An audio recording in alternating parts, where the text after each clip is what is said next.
আমি নিশা। আমার বয়স আর মাত্র কয়েকদিন পরেই 22 হবে। আমাকে দেখে যে কেউ অবশ্যই মজা নেবার স্বপ্ন দেখবে, কিন্তু বয়ফ্রেন্ডকে বাদ দিয়ে কিভাবে আমি আমার কাকাতো ভাইয়ের সাথে খেলেছিলাম, আজ আমি সেই গল্পই তোমাদের সাথে শেয়ার করতে চলছি। তো এবার দেরি না করে মূল গল্প শুরু করি।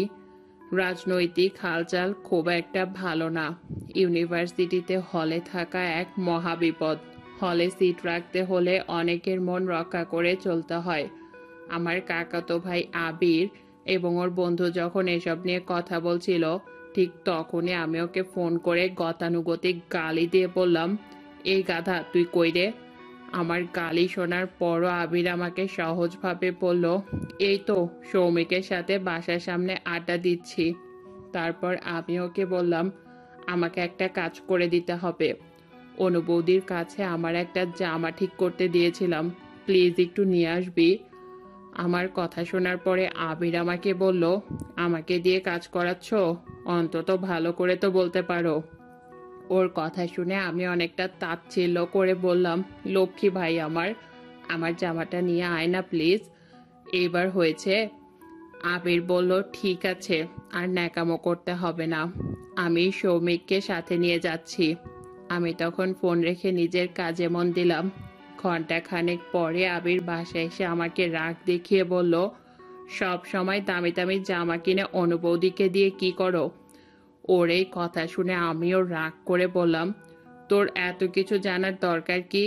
দোকানে কি সব জামা আমার মাপে বানায় নাকি? অনুভাবে ফিট করে দেয়, বুঝলি বলত?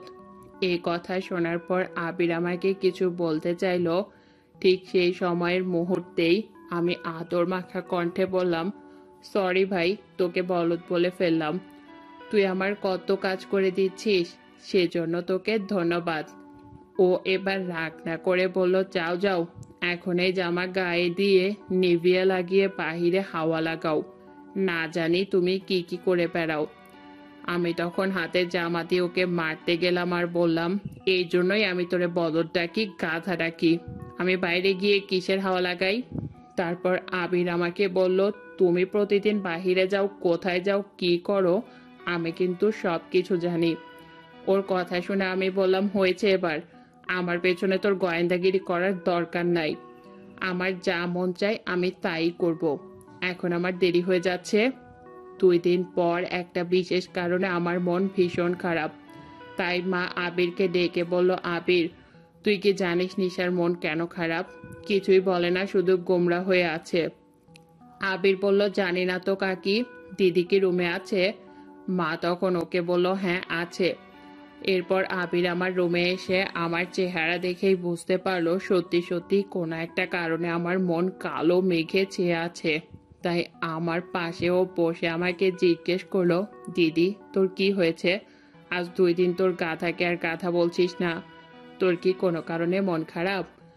আমি তখন শুকনো গলায় ওকে বললাম, কেন, তোর কি গাধা ডাক শুনতে খুব ভালো লাগে? যা এখান থেকে। আমার এই কথা শুনে আবির আমাকে খুব আদর মাখা গলায় বলল, দিদি তোমার মন খারাপ কেন বলো? তোমার গোমরা মুখ দেখলে আমার ভালো লাগে না। তোমার কি ব্রেকআপ ট্রেকআপ হয়েছে নাকি? আমি নাড়া দিয়ে উঠে বসে পড়লাম, না না, এমন কিছু না, কারোর সাথে আমার কিছুই নাই। আবির আমাকে বলল, দিদি তুমি শিক্ষিত সুন্দরী মেয়ে, আর তোমার এমন কিছু থাকবে না সেটা আমি বিশ্বাস করি না। আমি ওকে বললাম, তোরে কে কইছে আমি সুন্দরী? আর সুন্দরী হলেই কি প্রেম করতে হবে? আবির এবার মুচকি হেসে আমাকে বলল, অবশ্যই করতে হবে দিদি, যেমন ক্রিকেট খেলার আগে প্র্যাকটিস করতে হয়, ঠিক তেমনই বিয়ের আগেও প্রেম করতে হয়, এতে অভিজ্ঞতা অনেক বাড়ে। ওর এই কথা শুনে আমি আর থাকতে না পেরে একটু হেসে বললাম, তুই আসলেই একটা গাধা। বিয়ে কি খেলা যে প্র্যাকটিস করতে হবে? তুইও কি আবার প্র্যাকটিস করিস নাকি? আবির আমাকে বলল, কি যে বলো দিদি, বিয়ে আসলে একটা বিশাল খেলা, প্র্যাকটিস না করলে এই খেলায় জেতার সম্ভাবনা নাই। এখন আমার সেরকম সময় হয় নাই, তাই হালকা পাতলা ট্রাই করি আর কি। তবে ভালো খেলোয়াড় পাইলে অবশ্যই ভালো মতো করব।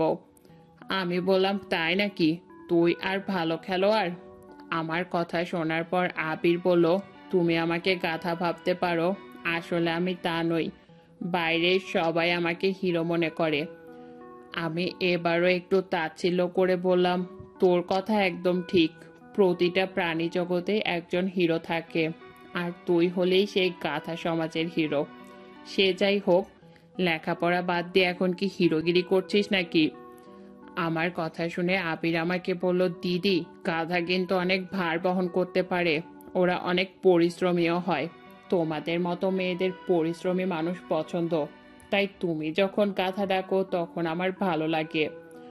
আমি তখন কথা ঘুরিয়ে বললাম, ইদানিং দেখছি প্রিয়ন্তী তোর খুব খোঁজ খবর নেয়, ইটিস পিটিস আছে নাকি? তবে প্রিয়ন্তী মনে হয় না গাধা সমাজের হিরোকে পছন্দ করবে। আবির এবার আমাকে বলল, কি যে বলো দিদি, এমন প্রিয়ন্তী কত লাইন ধরে আছে, আমি পাত্তা দেই না। প্রিয়ন্তী আমার পছন্দ না। আমি জিজ্ঞেস করলাম, কেন? প্রিয়ন্তী তো অনেক সুন্দরী, স্মার্ট একটা মেয়ে, জেঠিমারও খুব পছন্দ আর আমারও ভালো লাগে। ঝুলে পড়, বিয়ে দিয়ে দেব। আবির আমাকে বলল, তুমি তো আমার 2 বছরের বড়, আগে তোমার পালা, তুমি বিদায় হও, তারপর চিন্তা করব। আমি বললাম, তাতে কি, আমি তো আর তোর নিজের দিদি নই। আমি একটু পরেই বুঝতে পারলাম আমার এই কথা শুনে আবির খুব মন খারাপ করে ফেলেছে। তাই আমি ওর কপালে একটা আদর দিয়ে বললাম, লক্ষ্মী ভাই আমার, তুই তো আমার আপনার থেকেও বেশি আপনার। এবার ওর চোখে আনন্দ ফুটে উঠল। একটু পর ও আমাকে জিজ্ঞেস করলো, বলো দেখি, কে তোমাকে কষ্ট দিয়েছে? আমাকে বলো, আমি ওই শালার মাথা ফাটাই দেব। আমার এত সুইট দিদিকে অবহেলা করে। আমি তখন বললাম, দেখ আবির, সেটা আমার ব্যাপার, এতে তুই নাক গলাবি না।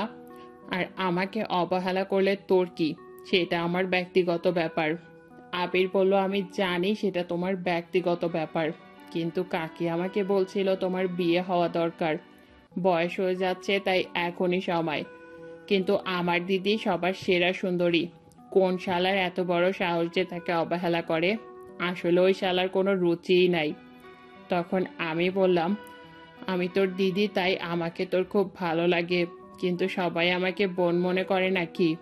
আবির বলল, কি যে বলো দিদি, আমি তোমার ভাই, তারপর আবার একজন হ্যান্ডসাম যুবক। তুমি আমার দিদি হলেও একজন আকর্ষণীয় মেয়ে। আমি এবার হেসে ওকে বললাম, তুই কি আমাকে সব মেয়ের মতোই মনে করিস নাকি? এবার কেন জানি আমার আগ্রহ বেড়ে গেল। সত্যি বলতে সব মেয়ে নিজের সুন্দরের কথা শুনতে ভালোবাসে।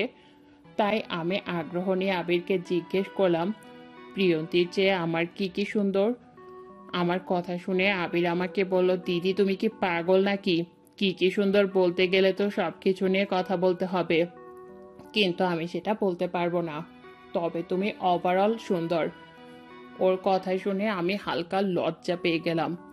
আবার হাসি দিয়েই বললাম, মানুষের শরীরের সকল অংশ নিয়েই তো সৌন্দর্য ফুটে ওঠে, প্রিয়ন্তী এই দিক থেকে অনেক এগিয়ে।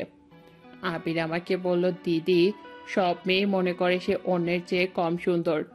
ব্যাপারটা নির্ভর করে কে সেই মানুষটাকে দেখলো।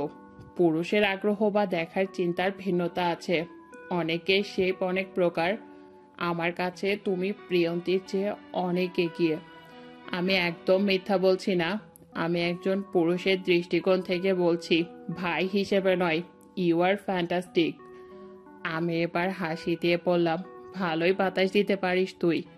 প্রিয়ন্তী আমার চেয়ে অনেক আকর্ষণীয়, তুই যা এখন এখান থেকে। আর কথা বলতে ভালো লাগছে না।